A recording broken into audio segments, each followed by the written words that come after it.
Olá, alunos e alunos, bem-vindos a mais uma aula de História. Eu sou a professora Isabelle. Na aula de hoje, nós vamos estudar um pouco sobre os estereótipos e preconceitos na construção da identidade nacional. Vamos lá? Para começar, vamos entender o que é essa identidade nacional. A identidade nacional é um conceito que indica a condição social e o sentimento de pertencer a uma determinada cultura. O conceito de identidade nacional só começou a ganhar força lá pelo século XIX, quando surgiu a noção de nação. Em um indivíduo, o nível de identidade nacional vai depender da sua participação ou exclusão relativamente aí à cultura, que o envolve. É um tema relacionado com a identidade cultural também, ou seja, é um conjunto de características de um povo, oriundas da interação dos membros da sociedade e da forma de interagir com o mundo. A identidade nacional brasileira. O Brasil, sendo esse país de enorme diversidade cultural, econômica, social e étnica, tem no idioma aí do português um elemento de unificação do país. O conceito de identidade nacional brasileira, ele é frequentemente discutido e vários autores indicam que é difícil haver uma coesão, é difícil chegar à mesma opinião. E uma forte identidade nacional quando existem grandes diferenças econômicas, sociais, políticas. Por esse motivo, várias pessoas afirmam que não existe uma identidade nacional brasileira, ou que se existe, ela está desaparecendo. Um outro problema para se definir a questão da identidade nacional brasileira é a questão da vasta extensão territorial do Brasil. O Brasil tem dimensões continentais e, como tal, apresenta várias regionalidades. As pessoas do norte, têm uma cultura, falam, de um subportuguês, como se fosse um dialeto, muito diferente do que se fala lá no Rio de Janeiro, que já é muito diferente do que se fala no Rio Grande do Sul, que já é completamente do que se fala lá no Nordeste. Então, essas questões, dessa nossa grande extensão territorial e todas essas especificidades de cada região acabam dificultando também a formação desse conceito. Para a construção da identidade nacional brasileira. A identidade brasileira foi decorrente de um processo de construção histórica, como em diversos outros países. Apesar de ter se iniciado após a independência, em 1822, o processo de constituição da identidade nacional ganhou um impulso maior após a década de 1930, quando Getúlio Vargas chega ao poder. A partir disso, pode-se perceber que a construção da identidade, para além de um processo cultural, era também um processo político. Os esforços para se construir essa identidade brasileira, que também é chamada de brasilidade, estão ligados à necessidade de uma coesão social que acompanha a existência de um Estado que administra todo o território nacional. Dessa forma, a manutenção de uma máquina administrativa comum a todo o território nacional foi um primeiro passo na construção dessa identidade. O Getúlio Vargas utilizou também os novos meios de comunicação, principalmente o rádio, para difundir essa cultura nacional uniformizada. Então, se passa a ganhar contornos de representação cultural nacional. Elementos como o samba, o futebol, pratos culinários. E no exterior existiu também uma tentativa de criar uma imagem da cultura nacional, da qual a Carmen Miranda é a principal expressão, Ela com aquele turbante de frutas tropicais cantando aquele samba-canção, Era uma tentativa de você internacionalizar essa imagem. Claro que se a gente pegar a imagem da própria Carmen Miranda, já é uma imagem um pouco estereotipada quando a gente fala na construção dessa identidade nacional. Porque nem todo o Brasil é tropical, Nem todo o Brasil tem como o samba como seu pano de fundo. Então, essa é uma imagem, uma tentativa de se construir que já nasce, cercada de estereótipos e desse preconceito.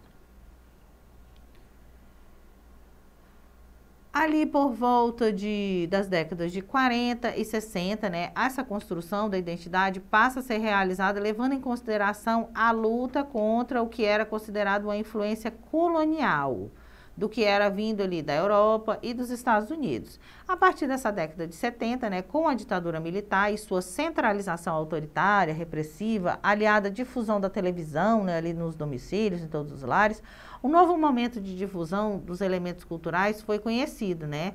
As telenovelas passaram a também auxiliar na exposição de práticas sociais consideradas, né, expoentes de brasilidade. Importante ressaltar que durante o período da ditadura militar era muito exaltado essa questão do patriotismo, né, do que era nacional, né, até os slogans, né, Brasil, ame ou deixe. Então era importante que você fortalecesse uma identidade cultural brasileira que fosse própria, né, que fosse livre dessas influências americanas, europeias, né, que estavam ali muito diferentes da nossa realidade. A Constituição do povo brasileiro, né, quando a gente fala dessas dificuldades em criar essa identidade nacional, principalmente por conta da Constituição do povo brasileiro ser multiétnica, né? Tendo em vista a variedade de grupos que constituíram a nossa população. Além do nativo indígena, né, que já estava aqui antes da chegada do homem branco, do português, a gente tem o africano e o europeu colonizador, né?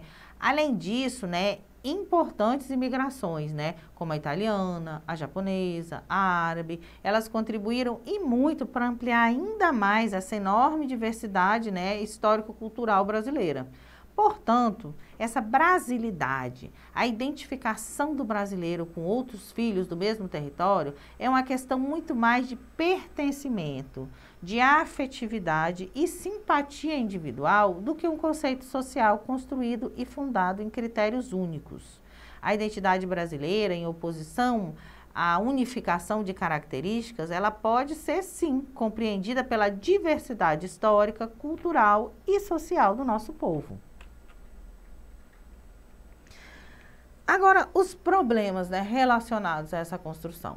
A gente tem aí o etnocentrismo, estereótipos, estigmas, né, preconceito e discriminação.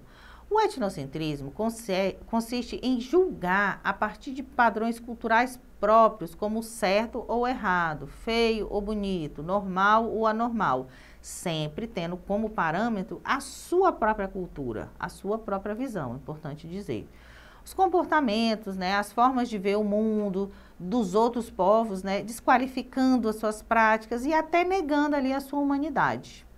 Assim, a gente percebe que o etnocentrismo se relaciona com o conceito de estereótipo, que consiste na generalização e atribuição de valor, na maioria das vezes negativo, né, algumas características de um grupo, né, reduzindo sempre essas características, né, e definindo os lugares de poder a serem ocupados.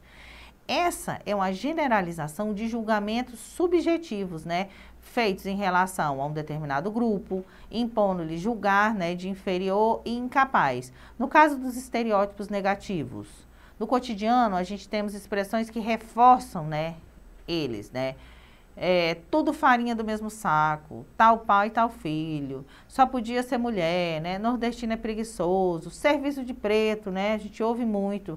É uma série de outras expressões, de ditados populares específicos de cada região do país, que afirmam ainda mais essa questão do preconceito na nossa construção. Então, para entender, o estereótipo é simplesmente o rótulo com que costumamos classificar certos grupos de pessoas e é muito mais comum, né, do que possa parecer e é introduzido ali no seio da sociedade que se agrega, né, na psique desde muito cedo. A gente tem vários estereótipos aí na construção da nossa identidade nacional. Quando a gente fala da nossa identidade internacional, nessa brasilidade visto de fora, você vê que o brasileiro é visto sempre como aquele sujeito ali da Copa do Mundo, animado, né, com aquelas cores muito coloridas, né, vai pra frente, Brasil. E nem sempre é assim. A gente tem povos, por exemplo, o Sul, que tem uma característica muito mais retraída, né? O nordestino tem aquela questão, né, daquela alegria toda, né? O carnaval. Você pensa ali no mineiro, né, que tem aquele estereótipo, né? O mineirinho, né, que é o tranquilo, que vai devagar. Então, esses estereótipos, esses estigmas que se criam, são muito complicados para você definir a nossa identidade nacional brasileira, que de fato, se a gente pudesse definir, defina o que é a identidade nacional brasileira em uma palavra, a gente tinha que dizer multiétnico, a gente tinha que falar em diversidades. Nós somos um Brasil que são muitos, né? É o Brasil nordestino, né? Que tem ali o litoral, tem aquela característica mais peculiar, mais tradicional ali da jangada, do catador de caranguejo no mangue, mas também é o Brasil do norte, né? Do seringueiro, da população mais urbana, que também é o Brasil do sul, aquele pessoal que trabalha, que está ali num clima mais frio, né? Que tem uma questão um pouco mais ligada à colonização europeia, né? Então, eles são um pouco mais sisudos, né? A gente tem ali o carioca, né? Que é o sangue bom, que gosta ali da praia no verão, né? Que está ali sempre tomando uma fresquinha na primavera. Nós somos muitos. É importante perceber que na construção da identidade brasileira, o que se constrói é que nós somos muitos. Talvez o que englobe mais, assim, que uniformize mais, seja essa vontade de se sentir brasileiro, né? Um elemento externo, a gente podia colocar o futebol, né? Do norte ao sul, ao sudeste, né? Você tem aí, o mundo para, né? O Brasil para ver ali o jogo de futebol, o seu time favorito. Mas, de uma forma geral, né? É muito complicado se construir essa identidade. Então, vamos lá, meninas e meninos, vamos exercitar um pouco do que nós aprendemos na aula de hoje. Muitos países se caracterizam por terem populações multiétnicas. Com frequência, evoluíram, né, desse modo ao longo dos séculos. Outras sociedades se tornaram multiétnicas muito rapidamente, como resultado de políticas, né, incentivando a migração, por exemplo, ou por conta de legados coloniais e imperiais. Do ponto de vista do funcionamento das democracias contemporâneas, o modelo de sociedade descrito demanda simultaneamente: letra A, defesa do patriotismo e rejeição ao hibridismo; letra B, universalização de direitos e respeito à diversidade; letra C, segregação do território e estímulo ao autogoverno; ou letra D, políticas de compensação e homogeneização do idioma. Vamos lá, pensando aí um pouquinho na resposta correta, que é a letra B, né? A universalização dos direitos e respeito à diversidade, né? Numa sociedade pluriétnica, multiétnica, né? Todo indivíduo tem o mesmo direito, apesar da sua religião, do seu credo, da cor da sua pele, da sua orientação sexual, da forma que você pensa a política, todos são iguais perante a lei. Então, vamos lá, mais uma questão. O grupo do eu faz, né? Então, da sua visão, a única possível, ou mais discretamente, se for o caso, a melhor, natural, a superior, a certa. O grupo do outro fica nessa lógica como sendo engraçado, ou absurdo, anormal, ou inteligível. A citação explica o fenômeno social demonstrado etnocentrismo. Assinale entre as alternativas abaixo aquela que explica o conceito. Letra A. O etnocentrismo demonstra como convivemos em harmonia com grupos e indivíduos que pertencem a uma cultura diversa ou são reconhecidos como diferentes por não seguirem os padrões de comportamento socialmente aceitos na sociedade em que vivemos. Letra B. O etnocentrismo é uma visão do mundo que pode compreender, né, ideias e ideologias em que nosso próprio grupo é tornado como centro de referência e todos os outros são pensados e avaliados através de nossos valores, nossos modelos e nossas definições do que é existência. Letra C. O etnocentrismo é uma visão de mundo que pode compreender ideias e ideologias, em que buscamos não julgar e não avaliar as diferenças e sim compreender as especificidades de cada grupo, cultura. O etnocentrismo, né, demonstra a luta de classes das sociedades capitalistas marxistas.